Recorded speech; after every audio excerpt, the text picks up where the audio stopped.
Sabay sa pagsalakay ng Malaysian Forces kontra sa Sulu Royal Army. Nanalangin ng mga kasama nila rito sa Tawi-Tawi para sa kaligtasan ng mga nasa Sabah.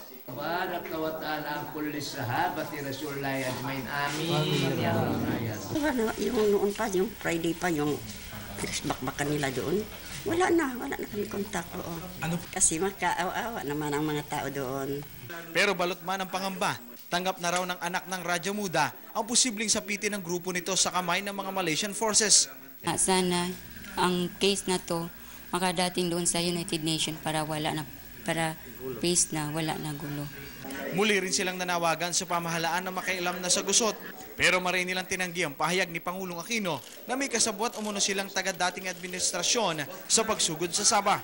Ang hindi ang totoo, kami lang first kasi lahat ang nagpipinance.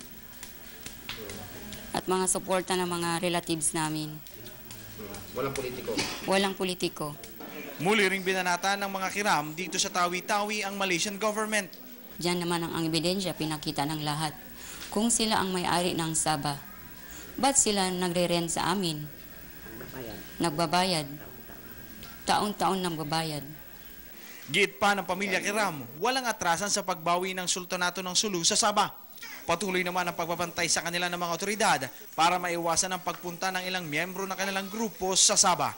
Romel Lopez, News 5.